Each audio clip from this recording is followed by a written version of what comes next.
Senhor. Estamos aqui, eu e João Pedro, para iniciarmos mais um culto na presença do Senhor. Eu peço que os irmãos abram a Bíblia de vocês lá em Isaías, capítulo 49, versículo 1.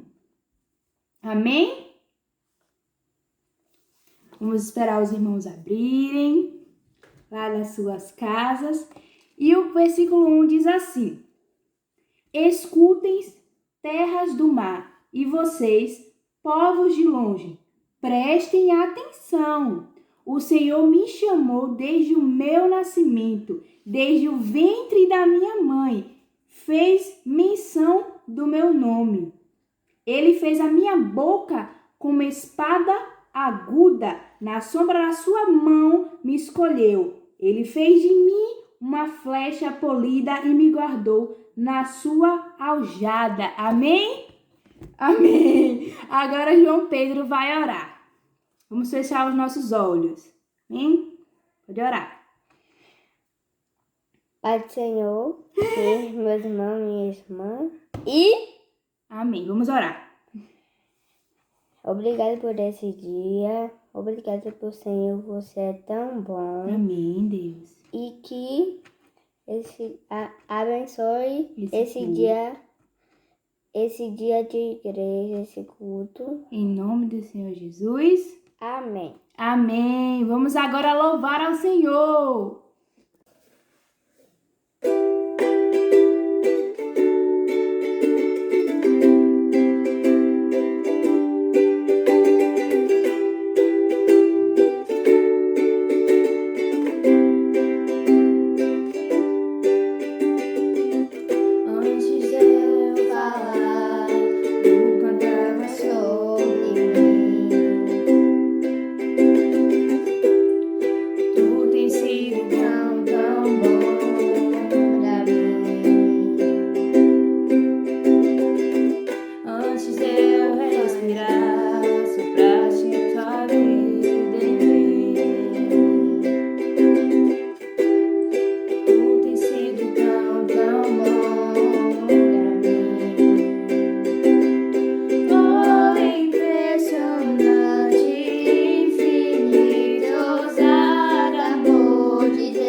Seu amor lutou por mim.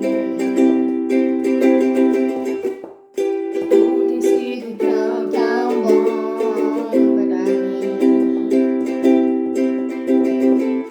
Eu não tinha valor, mas tu não pagou por mim.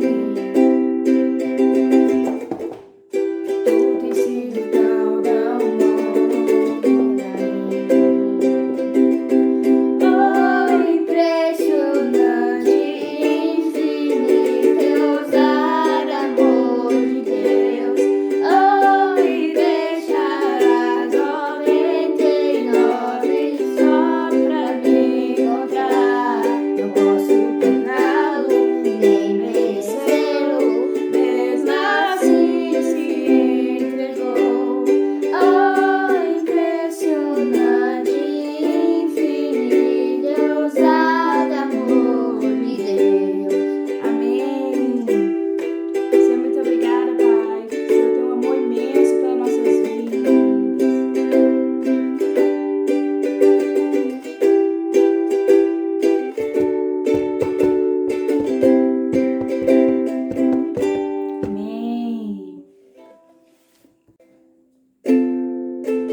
sorriso é vida em mim. Eu seguro em tuas mãos, confio em ti, confio em ti. Quero ir mais fundo, leva-me mais certo, onde eu te encontro, no lugar secreto. A seus pés me rendo, pois a tua glória quero ver.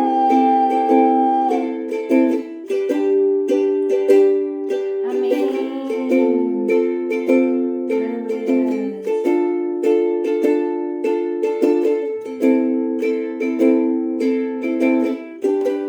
Amém. Vamos agora para a palavra. E aí, gente linda, igreja linda de Jesus, como vocês estão? Espero que estejam todos bem. Aqueles que não estiverem, vai ficar em nome de Jesus. Já ficou. Vamos declarar aquilo que nós já somos em Cristo, né? Então, em nome de Jesus, você já está bem. Gente, hoje vamos falar sobre o senhorio de Cristo. Olha, um tema muito forte. Assim, eu tenho tido a oportunidade de aprender com os meus pais sobre esse tema, com aquilo que eu ouço também, com pessoas assim, mentores, né, pastores, enfim. É algo muito assim, forte e profundo. Muitas vezes a gente diminui muito o que é o senhorio de Cristo em nossas vidas, né?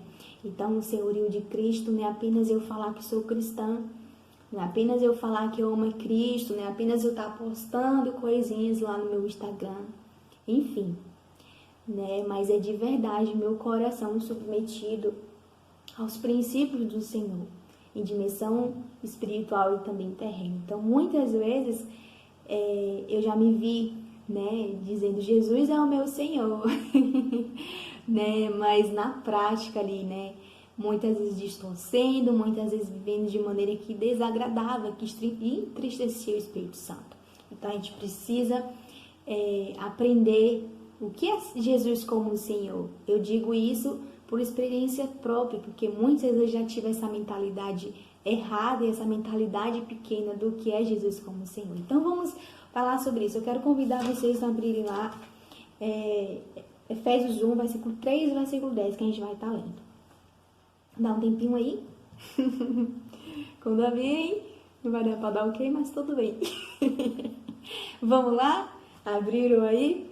Vamos lá então. Efésios 1:3 diz o seguinte: Bendito seja o Deus e Pai de nosso Senhor Jesus Cristo, que nos abençoou com todas as sortes espirituais nas regiões celestiais em Cristo. Versículo 10 diz o seguinte: Isto é, de fazer convergir em Cristo todas as coisas celestiais ou terrenas, na dispensação da plenitude dos tempos. Eu achei esse texto perfeito. Inclusive, se vocês quiserem ler depois Efésios, né? Aí, que tal a gente colocar como um desafio aí pra gente ler Efésios esse mês? Estamos iniciando o mês, vamos ler Efésios então, quem topa? Então, quem entrar aí nesse desafio, compartilha lá no grupo da igreja, compartilha no Instagram, marca o Insta da igreja também que a gente reposta. Então, olha que incrível isso aqui, né? Paulo já começa dizendo: Bendito seja o Deus e Pai de nosso Senhor Jesus Cristo. E aqui ele fala que Deus convergiu todas as coisas em Cristo, as celestiais e também as terrenas. Olha que forte isso, né? E o que é convergir todas as coisas? Convergir significa colocar todas as coisas juntas sob um princípio unificador de uma pessoa. Então, em Deus, em Cristo Jesus, unificou todas as coisas sobre o domínio de Cristo. Então, Jesus, ele reina sobre tudo e sobre todos, seja espiritual ou seja terrenas. Seja coisas espirituais ou coisas terrenas. Então, a gente precisa entender que todas as coisas estão sob o domínio de Jesus. E aqui a gente está aprendendo sobre o senhorio de Cristo. Mas não é o senhorio de Cristo para outras pessoas, não. Para outras pessoas também, em nome de Jesus, nós precisamos de salvação para o mundo. Mas é para nós que estamos aqui hoje, que já reconhecemos Jesus como Senhor e Salvador. Você lembra que quando você aceitou a Cristo, você falou que confessa Jesus como seu Senhor e Salvador? Então, para Jesus ser primeiro Salvador, ele precisa ser o primeiro o quê? Senhor em sua vida. E aí que tá toda, né, essa lutinha da gente para entender isso. Muitas vezes a gente quer só os benefícios, mas a gente não quer o compromisso. E infelizmente, aliás, felizmente, porque nós temos um Deus perfeito, um Deus justo, um Deus que trabalha, um Deus que tem caráter. Então, glória a Deus, porque Deus trabalha de maneira justa. Deus, ele não gosta de simplesmente dar. Ele não é um Deus que gosta de barganha. Ele nem é assim com a gente, nem nós devemos ser assim com ele. Então, se quisermos nos preocupar, lutar pelas causas do reino, precisamos seguir princípios, pois assim teremos autoridades para usufruirmos as promessas. É crucial entendermos que Jesus como Senhor não se limita apenas aos aspectos espirituais da vida, mas Jesus deseja e deve governar o nosso espírito, a nossa alma e o nosso corpo. Aqui em Efésios 1:10 está falando sobre isso, que Cristo ele governa, ele trouxe para o domínio dele. Deus em Cristo Jesus trouxe todas as coisas terrenas e espirituais sobre o domínio dele. Então, será que nós temos tido Jesus como nosso Senhor de verdade? O que significa Senhor? Essa palavra Senhor no grego do original é a palavra Kyrios, que é aquele que possui, o dono, aquele que tem controle, o mestre, a autoridade suprema. E essa palavra Kyrios era muito usada para conceituar o relacionamento de um escravo e o seu senhor. E falando da nossa realidade hoje, a gente não tem na prática, a gente não vivenciou na prática desse mundo. A gente até ouviu história que pessoas, sociedades passadas tiveram, né? Ali a gente vê o sistema do feudalismo, enfim. Mas essa palavra, Senhor, é usada para conceitar esse relacionamento de escravo e senhor. E a gente não conseguiu, a gente não viveu, a gente não passou por isso. E a gente sabe como é esse relacionamento de respeito do seu escravo e seu senhor. Então, tanto que a palavra do Senhor diz que nós somos escravos de Deus. E muitas vezes a gente olha, ai, como assim escravo de Deus, né? Que negócio forte. Amém, glória a Deus, porque é forte. Mas a gente precisa ter a mentalidade certa em relação a ser escravo. O que é ser escravo do Senhor? Significa que nós compactuamos com os princípios, com as causas, e nós também queremos nos preocupar e nós queremos nos moldar de acordo com a vontade do Pai. Então é isso que é ser escravo de Deus. É você ter o reino dentro de você e você viver conforme o reino. Então é isso que é ser escravo de Deus. Lá em Atos, vamos ler Atos 17.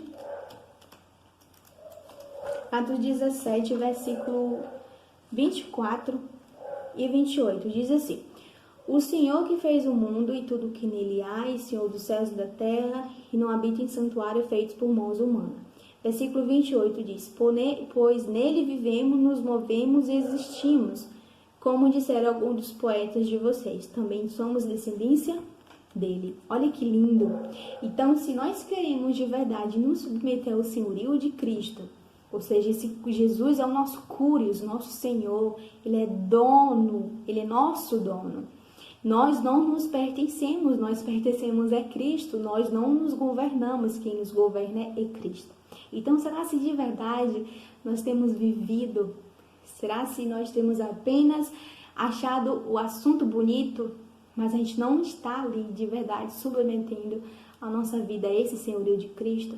Então, se queremos de fato nos submeter ao senhorio de Cristo, significa também se submeter à estrutura que ele implantou. Então, é estrutura de obediência. É tudo regido pela obediência e pela fé. Eu creio em Cristo. Então, por isso, eu obedeço. Você só consegue obedecer aquilo que tu prova, aquilo que você reconhece como dono da sua vida, como algo que rege a sua vida. Não é verdade? Por exemplo, você que está fazendo um curso universitário, trabalhando em qualquer outra coisa. Você vai dedicar tempo àquilo porque você dedica tempo. Porque você quer aquilo para a tua vida. Você quer governar sobre alguma coisa.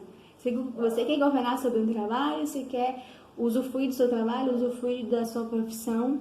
E por isso você investe tempo, por isso você obedece quando os seus professores, quando os seus chefes falam para vocês fazerem alguma coisa, realizar um trabalho em grupo, uma atividade, um prova. Você tem que realizar, porque esse é o sistema. Então a gente precisa também nos submeter ao sistema de Cristo, o sistema do reino de Deus.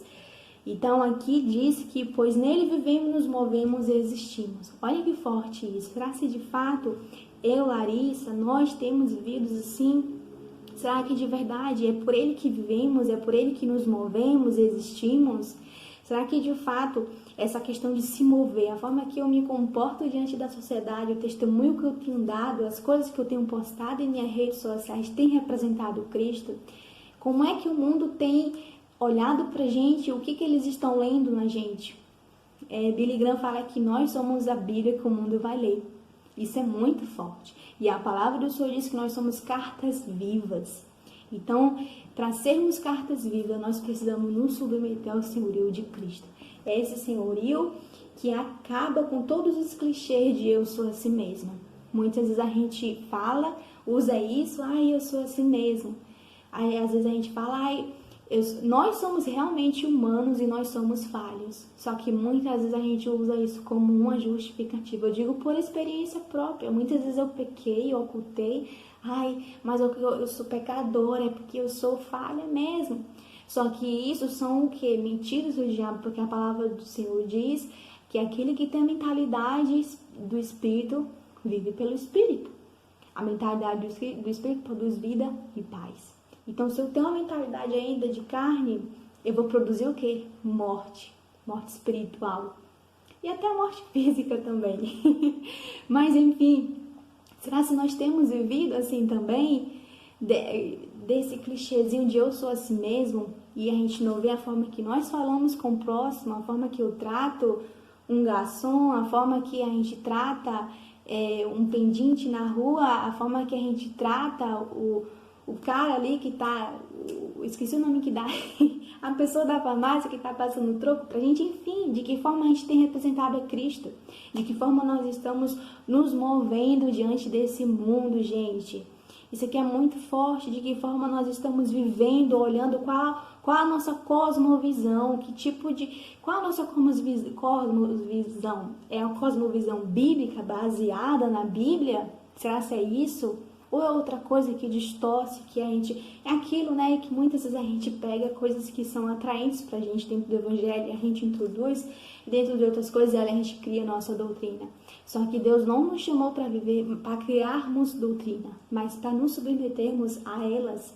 Deus não chamou a gente para criarmos princípios, mandamentos, mas para nos submetermos àquele que Ele já implantou. Então, precisamos nos submeter à estrutura que Ele implantou. E eu quero compartilhar com vocês aqui 3 condutas que revelam se estamos debaixo do senhorio de Cristo. A primeira conduta é Cristo reinando na minha alma. E eu dividi em 2 subtópicos. O primeiro é vida pelo Espírito. A palavra de Deus está em nosso coração. Precisamos submeter a nossa alma ao Espírito.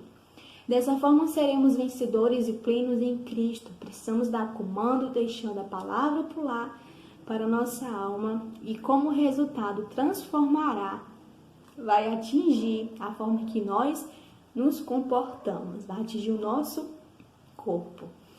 E eu trouxe aqui Cristo reinando na nossa alma, porque qual a maneira que Ele reina em nossa alma?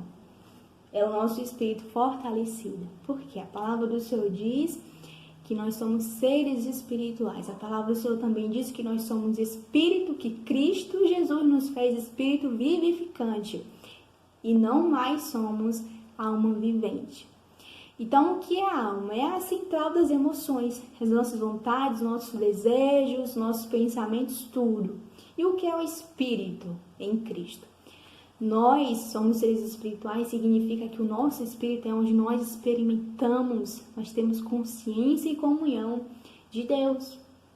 Então a palavra do Senhor diz que o que? Que o Espírito testifica ao nosso espírito. O que é testificar? É trazer a realidade, é provar, fazer você experimentar aquilo. Então o Espírito Santo que te ensina, ele no seu espírito te ensina todas as coisas. A palavra do Senhor diz sobre isso. O O Espírito Santo viria e que ele nos ensinaria todas as coisas. Então nós precisamos dar comandos à nossa alma. Ei, Espírito, você está aqui fortalecido. A palavra do Senhor diz que o nosso Espírito está pronto, mas a nossa carne é fraca. Então o que a gente faz? A gente pega e dá comandos à nossa alma. O pensamento veio, a vontade de pecar veio, aquela questão de ira contra alguém veio. Então a gente, não peque, alma, não peque, dá comando, se equilibre. Nós somos humanos? Somos. Nós temos a nossa humanidade? Temos. Nós temos nosso temperamento, nossa personalidade? Temos. Mas tudo isso aqui, todo esse conjuntinho da alma, deve ser tratado com a presença do Espírito Santo. E Deus deseja que nós sejamos plenos em Cristo. Nós precisamos ser mansos, humildes de coração, assim como Jesus foi. E tratar a alma é o quê? A gente também desenvolver os frutos do Espírito. Os frutos do Espírito estão ligados ao caráter de Cristo. Então, quando a gente desenvolve os frutos do Espírito, a gente está desenvolvendo, na verdade, o caráter de Cristo em nós. Amém? Então, Jesus como Senhor, estou olhando para aqui porque as minhas anotações. Jesus como Senhor significa que meu estilo de vida é pelo Espírito Santo. Desse modo, toda mentira, engano, clichê de eu sou assim mesmo, aquelas desculpinhas que a gente dá para muitas vezes, como é que se fala? Mascarar a área ainda não tratada pelo Espírito Santo. Então, nós precisamos entender que essa vida pelo Espírito significa submeter. O senhorio de Cristo nós precisamos deixar que a nossa alma seja conduzida por Cristo. Cristo precisa reinar na nossa alma. É o Senhor de nossas almas, né? Então, vamos aqui também pro versículo João 3:8. 1 João 3:8. 1 João 3:8 diz o seguinte: aquele que pratica o pecado é do diabo, porque o diabo vem pecando desde o princípio. Para isso, o Filho de Deus se manifestou para destruir as obras do diabo. Aleluia! Então, olha, Jesus já destruiu as obras do diabo. O que é as obras do diabo? Muitas vezes a gente pensa que é somente dimensão de pecado. Não é somente isso. Quando Adão pecou, Adão perdeu toda a essência que ele tinha em Deus. E ele começou a viver pela alma. Então, ali veio a consciência do que era bom, do que é errado. Ali veio os conflitos da alma. Ali veio toda essa luta que a gente enfrenta. Então, Jesus veio para destruir as obras do diabo. Tudo que nós somos em Cristo, nós precisamos declarar para a nossa vida. Então, declare para a sua alma que você vive pelo Espírito. Amém? Então, que Cristo possa reinar em nossa alma e nos tornar discípulos, pessoas na nossa sociedade, pessoas melhores, que possamos ser totalmente direcionados pelo senhorio de Cristo. Que Jesus seja o dono de nossas almas. E o segundo tópico é vida em comunidade. Quero ler com vocês lá, Efésios 4, do versículo 14 ao 16. Cadê o versículo 14?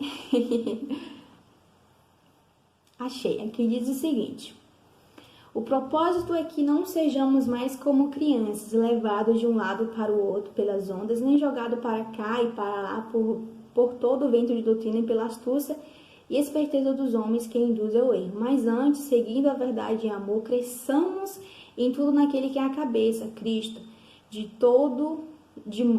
Dele todo o corpo ajustado e unido pelo auxílio de todas as juntas, cresce e edifica-se a si mesmo em amor, na verdade, na medida que em cada parte realiza a sua função. Então, vida em comunidade.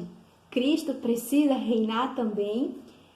Aí, Cristo precisa reinar em nós, que nós somos o quê? O corpo de Cristo. Então, Cristo precisa reinar no nosso relacionamento interpessoal como irmãos. De que forma eu tenho tratado o meu irmão, o irmão próximo, aquele irmão que nos cultos de domingo senta do meu lado, esquerda, do meu lado, direita, cai na minha frente. De que forma eu tenho tratado ele? De que forma eu tenho olhado para ele? Será que eu tenho olhado e tenho visto ele transformado pelo poder de Deus, ou eu tenho olhado para ele e visto somente o defeito dele? Será que você tem olhado para Ele com amor? Né? Então, olha aqui que o versículo diz que auxilia o auxílio de todas as juntas. Cada parte realiza a sua função. Então, que função é essa? De que forma nós temos visto, de que forma nós vemos a igreja? De que forma a gente se vê? Isso é muito interessante, sabia? Porque muitas vezes a gente tá ali no corre-corre e tal, amamos nossos irmãos, amamos. Só que como é que tá o meu relacionamento com meus irmãos? Tem uns que nós somos mais próximos, outros a gente tem aquele carinho, aquele amor, mas não é algo tão próximo como deveria ser. Mas tudo bem, não tem problema, mas aqui a gente tá falando de relacionamento. Então, de que forma Deus tem reinado no meu relacionamento com o meu irmão? Como membros um do outro, devemos entender que a mente de Cristo deve ser exercida tanto no meu individual como também no meu coletivo. Então, a mente de Cristo que está em você e que está aqui acompanhando, aqui aprendendo junto comigo também, será que a nossa mente está ali exercida com a mente de Cristo? E será que eu tenho olhado de maneira coletiva e de maneira individual com essa mente de Cristo? Me perdi aqui, estou olhando para as anotações. Amém? Então, temos a mente de Cristo. É o modelo dele em nós e através de nós. Primeiro em nós, no meu individual, e através de nós, no nosso coletivo. A mente dele rege não só o nosso espírito, mas a nossa fala, pensamentos e postura. Verdadeiras atitudes que evidenciam a doçura do Espírito Santo no corpo de Cristo. Então, esse é o senhorio de Cristo, é a doçura do Espírito Santo em nossas vidas. Não há possibilidade de sermos submissos a Jesus e não sermos submissos ao corpo de Cristo. Precisamos considerar o corpo de Cristo. Pois foi Jesus, o próprio Cristo, nosso Senhor, nosso Curios, que implantou o corpo de Cristo, que implantou a igreja. Vamos ver lá em Colossenses, capítulo 3, versículo 12 e 14. Diz o seguinte: portanto, como o povo escolhido de Deus, santo e amado, revistam-se de profunda compaixão, bondade, humildade, mansidão e paciência. Suportem em amor uns aos outros e perdoem as queixas que tiverem uns contra os outros. Perdoe como o Senhor os perdoou. Olha que forte isso, né? Nós precisamos considerar o corpo de Cristo. Paulo fala sobre a gente considerar o corpo de Cristo, mas ele também fala para a gente ter esse olhar de compaixão, esse olhar de mansidão para o nosso irmão do nosso lado, ao meu lado, ao seu lado.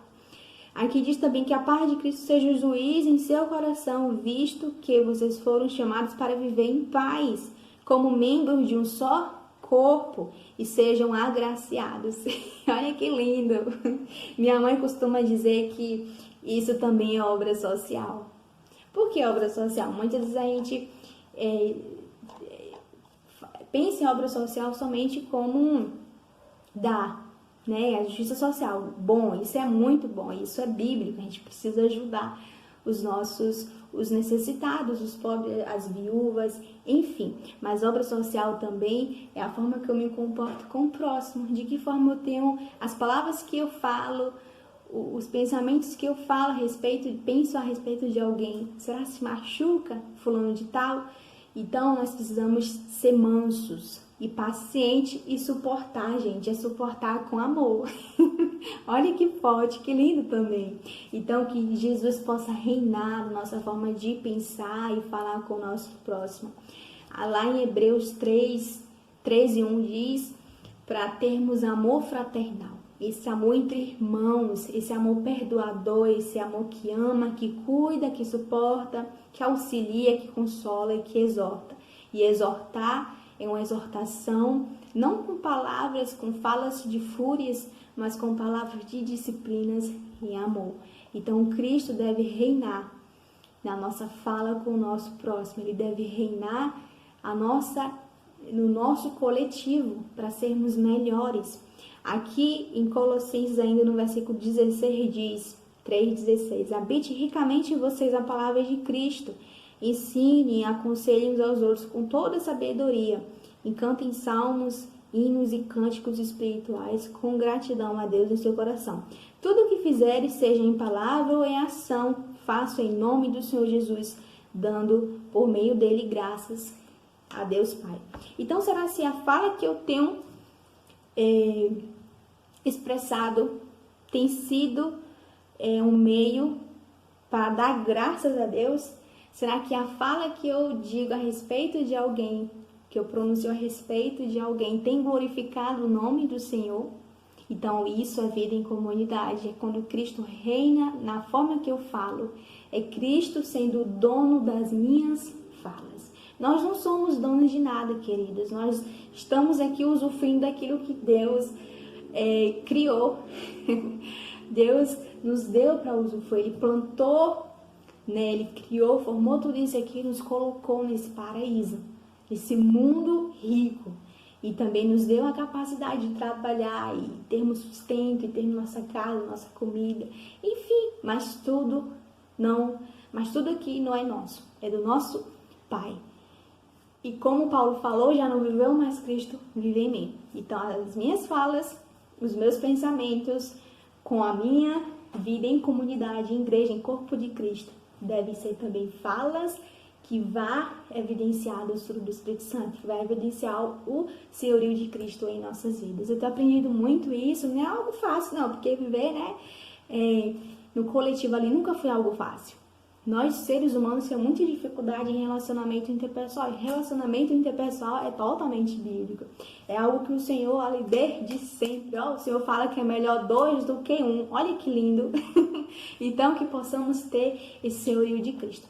E o último tópico aqui, para fecharmos, é Cristo reinando nas minhas finanças. Vamos abrir lá em Romanos 8:5, que diz o seguinte, para a gente concluir com esse último tópico. Quem vive segundo a carne tem a mente voltada para o que a carne deseja, mas quem vive de acordo com o Espírito tem a mente voltada para o que o Espírito deseja. E hoje eu quero conversar com vocês sobre dízimo. Nunca falei sobre isso a primeira vez, mas assim, eu acho um tema muito essencial.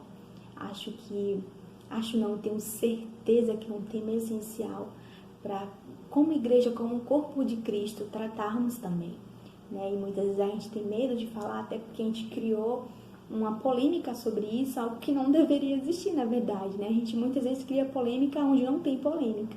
Então, hoje eu quero trazer para vocês sobre isso. Aqui eu anotei o seguinte, que a carne sempre vai desejar o que o mundo deseja. A carne sempre vai desejar coisas terrenas. Quando entendemos que Deus é Senhor do ouro e da prata, nos submetemos a essa verdade. Por amor, obediência e conhecimento da palavra, optamos por investir naquilo que Deus tem investido. E o que é dízimo? Dízimo vem da palavra 10.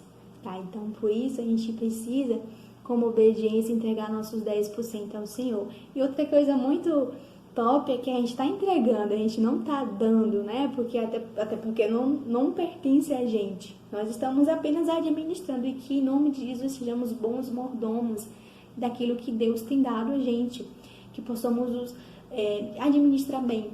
Então, uma das maneiras de Cristo reinar nas minhas finanças é através do dízimo. Porque quando eu dou o dízimo, na verdade, quando a gente pensa em dar o dízimo, a nossa alma rejeita, porque a nossa alma, ela vai usar justificativas, né? E ela ama isso, até porque ela é terrena, a alma desse mundo aqui.